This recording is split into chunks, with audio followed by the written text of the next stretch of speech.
Thanks for inviting me.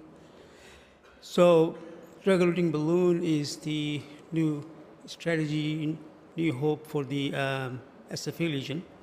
So, I'll try to give you some history and current status and current trial on drug-eluting balloon. This balloon is coming soon in USA as we see the approval or result of the Medtronic trial impact SFA, and the balloon should be available pretty soon. After this, the other balloons are also coming. Before I do that, I just want to give you a roadmap to make sure when you finish here, you know where to go. So I have a printout after that. So no disclosure. So if you look at the different modality, your question is why you want the drug-eluting balloon. If you look at the angioplasty, very high-risk stenosis, debulking device, not too much solution there. You have to do adjunctive balloon or stenting. Bare metal stent was a good hope, but again, that appears to be have a restenosis rate. Covered stents, variation in the result, 40 to 80%, and in some cases more. Drug-eluting stent, we thought we solved the problem. We thought we're just going to work like coronary. It didn't happen. And we saw in SHARCO 2 trial is a toss-up. So why the problem with the SFA? Because it's a difficult disease, it's a difficult lesions, long lesions, slow flow rate, calcification, uneven delivery. Stent fracture is a problem. Polymer we use for the drug coating, it has caused inflammation, and constant biomedical force. This is a very unique area of the body where the body moves and the vessel is always have a compression, twisting, turning, and forces around it. So based on this thing, then drug-eluting balloon came up to see a new modality. The history is that the Dr. Speck invented ultravest iopramide in 1979, and then he realized that when he mixed with the different drugs, and one was the paclitaxel, the coating of the paclitaxel was very reasonable and is not washing away as quick as the other drugs. So he met Dr. Schaller, and they come up with the balloon coating, and they develop a new first generation drug-eluting balloon, PacoCath, which was developed a little bit more further down the road, and Medred bought the Braun, and new balloon was called Cotavance balloon.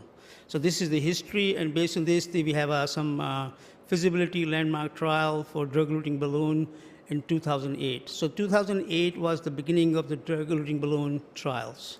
So paclitaxel, why are we using paclitaxel versus sirolimus or any other medication?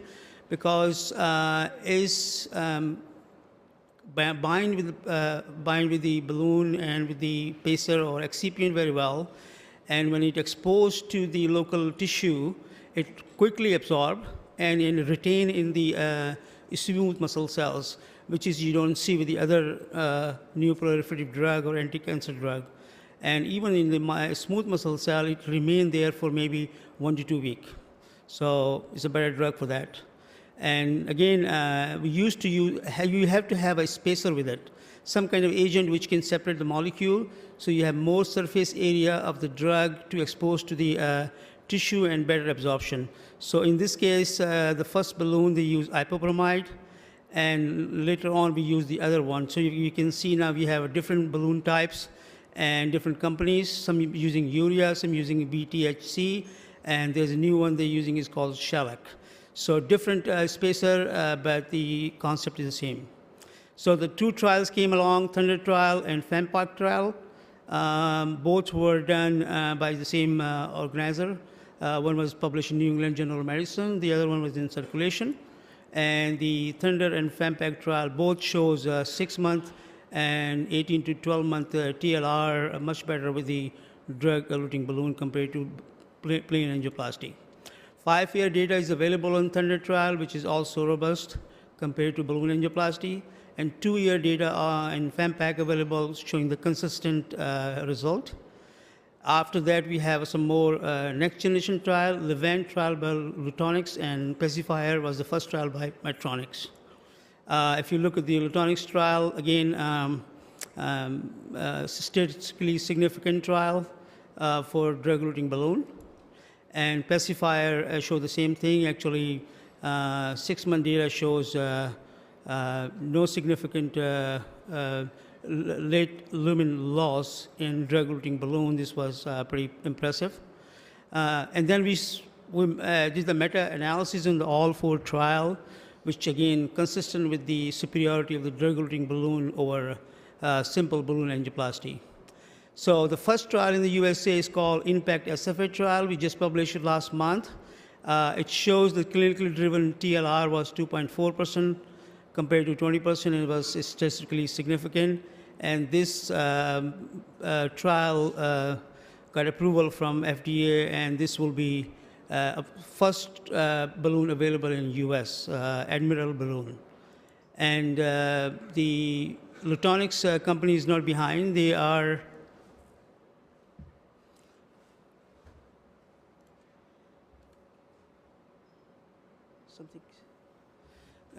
they are not behind, and they are meeting FDA next month, and their balloon called Moxie will be available pretty soon after the Admiral balloon. Then we have some more trial going on in this country, IMPACT SFA 2, almost enroll all the patients. And then we have atherectomy, initial atherectomy followed by drug-eluting balloon trial. Definitive AR is also coming. Then we also have a comparison of drug-eluting balloon with the angioplasty, followed by stent in everybody. And we saw that the results were, again, very promising for drug-eluting balloon. And interestingly enough, if you look at the last graph, the technology-wise, if you have a total occlusion and you have a subintimal approach, your restenosis rate is better. Then we have a drug-eluting balloon versus drug-eluting stent. It's called IMPACT Zilver PTX trial, and is a washout, and there was no big difference between the two.